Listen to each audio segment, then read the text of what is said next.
രാധ അമ്പലത്തിൽ നിന്ന് വരുന്നതായിരിക്കും. ഞാനും അത്യാവശ്യത്തിന് ഇത്തിരി ഭക്തിയെ കാണിക്കുന്ന കൂട്ടത്തില. രാധ, എനിക്ക് രാധയോട് ഒരു കാര്യം പറയാനുണ്ടായിരുന്നു. അതിവിടെ വെച്ച് എങ്ങനെ പറയുമെന്നാണ്. അത്രയ്ക്ക് ധൃതിയായോ? അതോ എന്നോട് സംസാരിക്കുന്നതിന് ഇഷ്ടമില്ലാത്തതുണ്ടോ? അതല്ല, പിന്നെ ചേട്ടനും വരും. അപ്പോൾ ആ പേടിയേ ഉള്ളൂ. ഗുഡ്. ഇപ്പോൾ രാധ പോയിക്കോളൂ. നാളെ ചേട്ടൻ പോയി കഴിഞ്ഞ് വീട്ടിലേക്ക് വരണം. അപ്പോൾ പറയാം.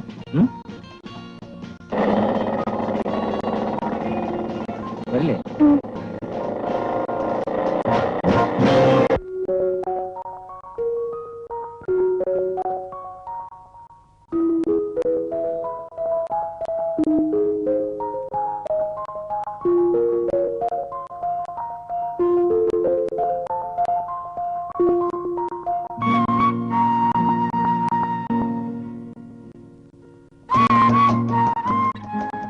രാധ പറഞ്ഞു പറ്റിച്ചെന്ന് ഞാൻ നോക്കുമായിരുന്നു.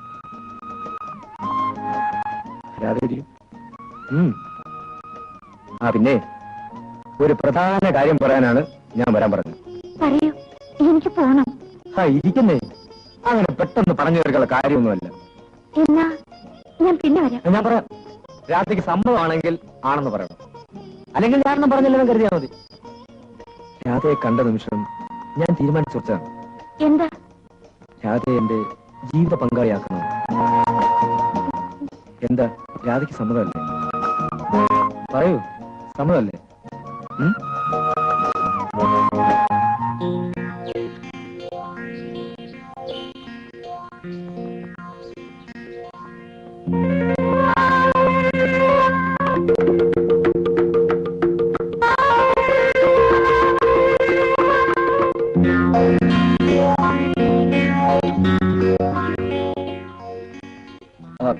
സോറി, പുറത്തു വന്ന് കുറെ നേരമായി വിളിക്കുന്നു. ആരെയും കാണാത്തോണ്ടാണ്. ആയണം തരുമോ? ഞാനിപ്പോ വരാം. രാധേ, ഒരുക്കങ്ങളില്ലാതെ കാണുമ്പോഴാണ് പെണ്ണിന്റെ സൗന്ദര്യം ശരിക്കും മനസ്സിലാകുന്നത്.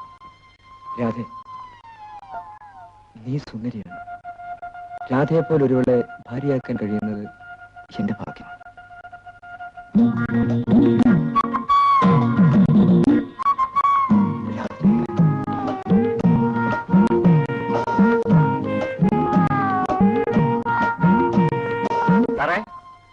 സാറേ, എന്താണ് എന്റെ റപ്പായി ചേട്ടാ? സാറിനൊരു കത്തുണ്ട്.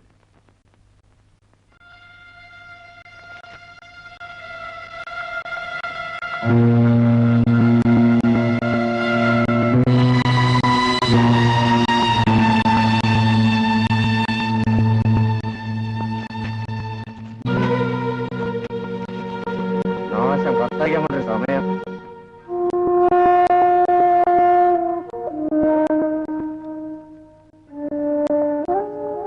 നിനക്കെന്താ, സുഖല്ലേ?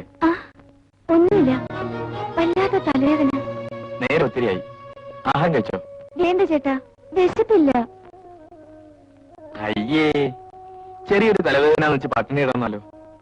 വാ, ഞാൻ വിളമ്പിത്തരാം.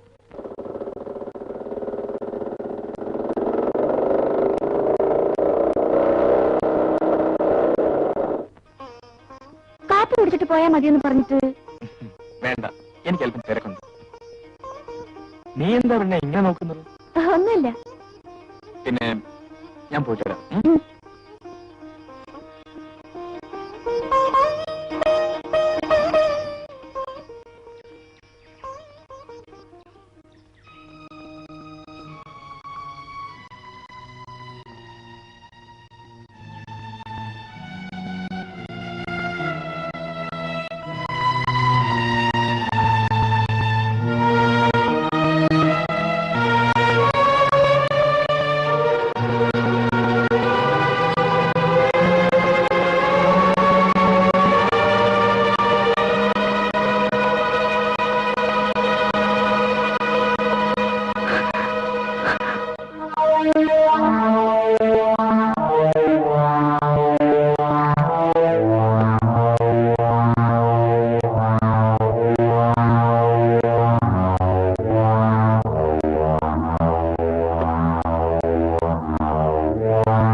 സമയം നോക്കി രാവിലെ മുതൽ ഞാൻ കാത്തിരിക്കുക. നീ എന്താ വരായിരുന്നു? എന്നോട് അത്രയ്ക്കേ സ്നേഹമുള്ളൂ അല്ലേ? രാധ എന്താ ഒന്നും മിണ്ടാത്തത്? അതറിയാവുന്നതുകൊണ്ടാണല്ലോ ഞാൻ വന്നത്. എന്റെ രാധയോടൊന്ന് തനിച്ച് സംസാരിക്കും. വരട്ടെന്ന് വന്നാലേ ഞാൻ നിന്നെ കല്യാണം കഴിക്കാൻ പോകുന്നു തുറന്നങ്ങ് പറയും. എന്ത് പറ്റിയെന്നോ? നിങ്ങൾക്ക് എത്ര കാമുകർ വേണം? നിങ്ങൾ എത്ര പേരെ കല്യാണം കഴിക്കും? എങ്ങനെ അറിഞ്ഞു എന്നല്ലേ? നിങ്ങൾ എന്നെ ചതിക്കായിരുന്നു. പഞ്ചാര വാക്കുകൾ പറഞ്ഞ് പല വീശുകയായിരുന്നു. വേണ്ട, നിങ്ങളെ കാണുന്ന പോലും എനിക്ക് വെറുപ്പാണ്. കടന്നു പോകൂ. രാഘ എന്തോ തെറ്റിദ്ധരിച്ചിരിക്കണം. ശരിയാണ്, നിങ്ങളൊരു മനുഷ്യനാണെന്ന് തെറ്റിദ്ധരിച്ച് ഞാൻ സ്നേഹിച്ചു പോയി. ഇനി നമുക്ക് തമ്മിൽ ഒരു ബന്ധവുമില്ല. നിങ്ങൾ വീട്ടിൽ നിന്ന് ഇറങ്ങിപ്പോണം, അല്ലെങ്കിൽ ഞാൻ ബഹളം വെച്ച് ആളെ കൂട്ടും.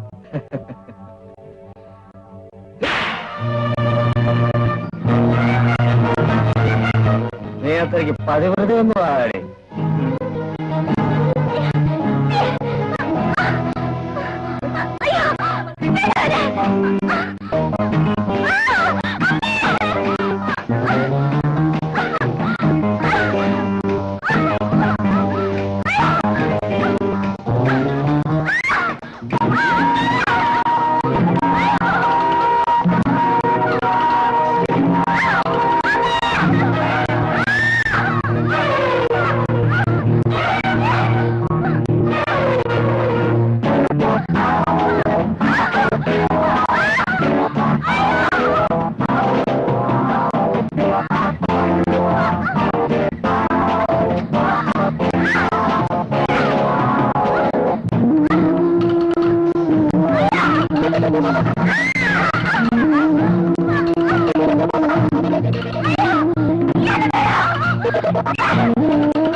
എല്ലാം സഹിക്കാം. എനിക്കെതിരെ ഉന്നയിക്കപ്പെട്ട കുറ്റം എന്താണെന്നറിയോ? ഞാൻ എന്റെ പെങ്ങളെ നശിപ്പിക്കാൻ ശ്രമിച്ചപ്പോ അവ എതിർത്തതുകൊണ്ട് ഞാൻ അവളെ കൊന്നു.